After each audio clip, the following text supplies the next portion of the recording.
new synthetic killer drug known as Flakka is spreading rapidly across the United States and already causing an epidemic of overdose fatalities and acts of violence. We're talking about Flakka. Flakka? The drug is called Flakka.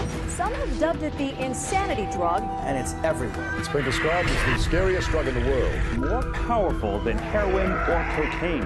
This is a synthetic drug that can alter your state of mind, raising excited delirium, body temperature, and literally losing their mind. Apa itu Flakka? Menurut United States National Institute on Drug Abuse, Flakka atau alpha-tyrolidinophenthiophane adalah narkotika jenis katinon sintetis. Zat adiktif yang juga dikenal dengan nama bath salts atau garam mandi ini berfungsi sebagai stimulan.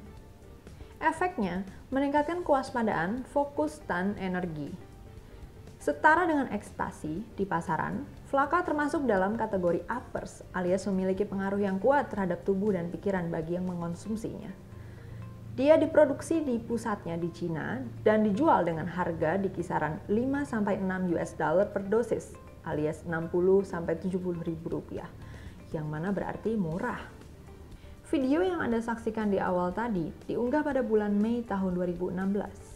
Flakka sudah menjadi populer di Amerika sejak tahun 2014 ketika sebuah video memperlihatkan seorang perempuan bertingkah aneh di kereta seolah kerasukan menjadi viral.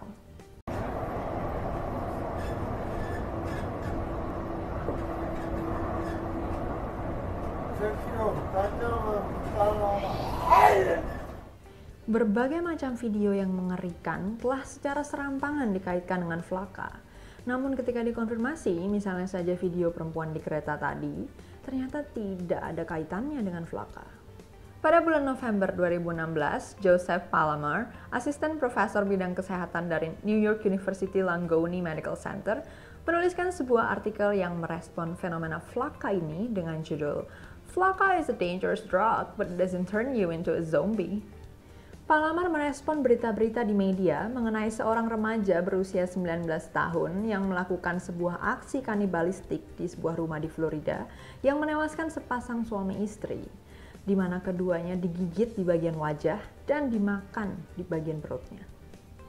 Pihak kepolisian lantas mengatakan bahwa diduga kuat remaja tersebut berada di bawah pengaruh narkotika, yang kemungkinan besar adalah Flakka. Media pun segera merilis berbagai macam artikel yang telah mengaitkan kejadian tersebut dengan Flakka. Tetapi, ternyata setelah dikonfirmasi dalam artian diuji secara medis, subjek pelaku sama sekali tidak berada di bawah pengaruh narkotika, apalagi dalam konteks ini adalah Flakka. Kemungkinan lainnya adalah depresi akut atau skizofrenia. Palomar di dalam artikelnya mencoba merespon isu ini dan mau mengatakan bahwa Flakka memang berbahaya, namun bukan berarti dia akan mengubah Anda menjadi zombie atau menjadi kanibal dan hal-hal mengerikan lainnya yang belum terkonfirmasi secara medis. Palomar dan beberapa rekannya melakukan penelitian langsung yang melibatkan sejumlah remaja di sebuah klub malam. Mereka semua ditanya apakah mereka mengonsumsi Flakka atau bath salts, dan semuanya menjawab tidak.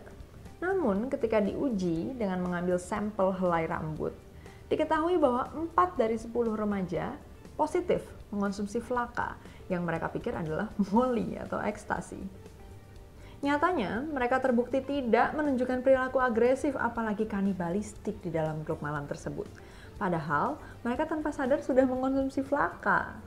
Jadi, kita perlu mengetahui mana sebetulnya efek yang benar-benar terbukti secara ilmiah disebabkan oleh Flakka dan mana yang hanya dilebih-lebihkan saja.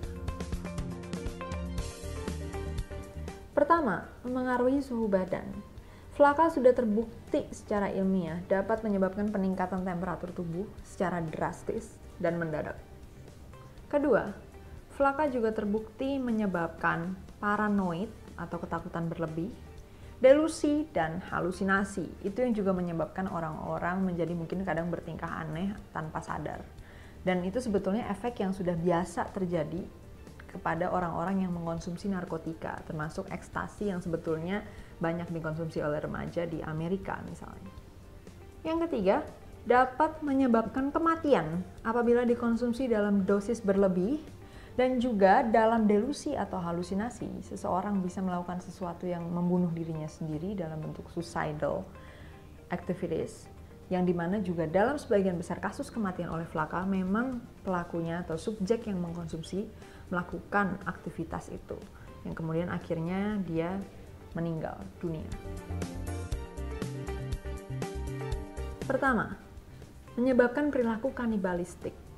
Anda dapat menemukan banyak sekali video dan berita yang telah mengaitkan Flaka dengan perilaku-perilaku kanibalistik.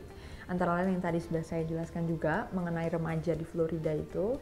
Dan juga ada lagi pemuda lain yang mengunyah bola mata seorang gelandangan. Dan dia juga kemudian dituduh berada di bawah pengaruh Flaka. Ternyata tidak. Dan memang secara ilmiah, Flaka tidak menyebabkan perilaku kanibalistik. Kedua, mengubah yang mengkonsumsinya menjadi zombie. Nah, ini juga dilebih-lebihkan sekali. Tidak ada satupun bukti ilmiah yang menyebutkan bahwa Flaka itu bisa mengubah manusia menjadi zombie, dalam artian mayat hidup. Jadi Flaka bisa take over consciousness, kesadaran secara penuh, kemudian Anda menjadi zombie yang berjalan-jalan, bergerak secara agresif di jalanan, memakan orang tanpa kesadaran itu. Enggak, ini sangat berlebihan dan ini juga sudah beredar di berbagai macam video yang secara serampangan mengaitkannya dengan Flaka. Ketiga, berhubungan dengan makhluk halus. Oke, enough. Gak mungkin ada pembuktian ilmiah yang bisa mengaitkan Flaka dengan makhluk halus.